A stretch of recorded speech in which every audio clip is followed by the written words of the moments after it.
There are some places that people just shouldn't go to, whether it be because they're trespassing or because they have a bad feeling about the area.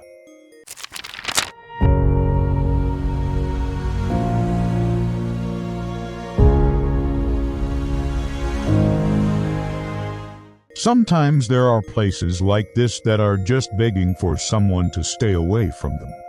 And if that happens, strange things can occur. Today we'll be reading a story from Reddit. It is titled The House at the End of the Road. This happened when I was about 12 years old back in the early 90s. Ho ho ho! My dad had just started working for the council and had finished an assignment early, so he decided to head home early to watch some wrestling. Mom had gone out with my sister, and I was left alone in our 3-bedroom house. We lived in a small market town in a rather large house by local standards. Our house was 4 bedrooms, but one was used as a storage room, and my parents' bedroom had 2 single beds in it because neither of them wanted to get rid of their childhood beds. So that left 2 spare bedrooms. Ho ho ho! I had been watching Power Rangers and was playing with my Mega Man X action figure when I heard a knock on the door. Thinking it was my mom, I shouted, "Be right there." She always knocked before she let herself in. I then remembered that she was up with my sister. I walked slowly toward the door, keeping an eye on it the whole way, half expecting my imagination to run wild. When I got to the door, I saw that it was still closed, but now I could hear what sounded like muffled screams coming from behind it. Ho ho ho! Not wanting to antagonize whatever was out there, I turned off the lights and tried to carry on as normal. As the minutes passed, I began to relax until the knocking started again. Now more insistent, I went to the window and peered out. From where I stood, the front door was out of sight, but I could see the front windows of the house opposite us. The curtains were drawn, and all I could make out was a dark shape in the corner. As I watched, that dark shape seemed to shift and change. Ho ho ho! I turned away to try to dismiss what I had just seen, only to turn back moments later to see the same thing. But now the shape was heading for the front door. Terrified, I ran and hid under my bed, pulling the covers over me. I waited, holding my breath, listening intently. There was a pause and then silence. Moments later, the front door handle began to turn and the door creaked open. I squeezed my eyes shut, burying my face in my pillow. Then nothing. I waited like that for what felt like hours until my dad came home. Ho ho ho! He must have parked his van in the street outside because I soon heard him walk into the house through the back door. He called out, "Hey, you home?" Before I could reply, he was at my bedroom door asking, "What was that noise? You okay?" Relieved to see my dad, I rushed to the door and explained what I had seen. Dad looked unconvinced. "That weird old house has been empty for years. How could anyone be in there?" Ho ho ho! He was referring to the house opposite ours, which had been empty ever since the woman who lived there moved out after her husband died suddenly. No one ever lived there again. All we ever saw were the curtains moving at night, just like tonight. Dad escorted me back to my room to watch TV until Mom got home. I never forgot the terror of that day. Many years later, I learned that my mother knew the house was haunted. She said that she never told me because she didn't want me to be scared. Ho ho ho! She also confirmed that the house had been empty for many years and no one had lived there since she and my sister were teenagers. Years passed and I eventually moved out, got married, had kids of my own, and settled into a new house.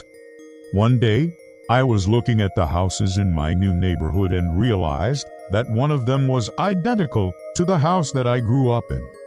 I mentioned this to my wife, and she laughed and said that it was probably just a chain of similar houses built at the same time. Ho ho ho! It's just a coincidence, she said, smiling. But a couple of days later, my wife was driving me around to show me some more houses that we might want to buy when I noticed the same house again. It was the exact same layout as my childhood home, even down to the bay window in the living room. I pointed it out to my wife and she said, "Oh yeah, that's the house." I asked, "What do you mean that's the house?" And she replied, "That's the house you grew up in." Ho ho ho! Well, here we are, the house from the story. And it looks like it's up for sale. Would you buy this house? Comment down below. And if you're interested in buying this place, it could be yours for a cool 700 grand. Look inside. It's got a pretty normal kitchen, I guess. Pretty spacious, too. I'm just assuming it comes with a dishwasher. Yeah, here's the dishwasher. Here's the living room. It's got a nice mantelpiece above the fireplace. Looks like it could use a bit of work. Ho ho ho! Look how big the windows are in this room. That's a lot of natural lighting. And it's got a nice view. Now, it's time to take a look at the bedrooms. I've been trying to imagine what it would sound like if somebody was screaming in this bedroom. That's the attic bedroom. And I bet it would sound like this if somebody was screaming up there. Now let's take a look at this one. That's the one that the author slept in as a child, I assume. Yeah, that's a pretty big closet. Ho ho ho! I wonder if he kept his Mega Man X action figure in here. And last but not least, there's another bedroom upstairs and another downstairs. So it looks like the author was telling the truth when he said that the house had been occupied in years. Just look at all this cobwebs. Looks like a spider made a nest in the bathtub. Here's the backyard. Looks like a pretty normal backyard to me. Got a shed over there, some trees. And finally, here's the front yard. Ho ho ho! And I think that's the house that the lady kept mentioning in the story. It looks a little creepy, doesn't it? If I were you, I wouldn't move in anytime soon. I grew up in a small village in a large city in England. One road over from our house was called Chapel Road. At the end of this road was a chapel, hence the name. It was a non-denominational place of worship built in the mid-1800s, I think. Ho ho ho! Nobody really used it anymore, but it was maintained. It was pretty much a landmark in the area, even though nobody went near the place. One summer night, my friends and I were walking home from McDonald's. We decided to cut through Chapel Road instead of going around the long way. I don't know why we did this because we had never done anything like this before. None of us were particularly religious, but we were a little bit scared. Ho ho ho! As we were walking along the road, we started hearing strange noises. It sounded like screams, but they weren't human. They were more like animal-like screams. My friends and I continued walking until we were almost at the chapel. The closer we got, the louder the noise became. We could feel the vibrations from the ground beneath our feet. When we got to the chapel, it was silent. We quickly ran to the other side of the road and looked back. Everything was silent. Ho ho ho! The street lights flickered on and off, and we could have sworn that we saw movement in the top floor window of the chapel. We went home as fast as we could and did speak to each other for the rest of the week. It wasn't until one day in school that we found out that the caretaker of our school was having an affair with the caretaker of the chapel. Was this the reason for the sounds we heard that night? Who knows? So those were a couple of stories about silent screams. Ho ho ho! Do you believe in ghosts? Let me know in the comments below.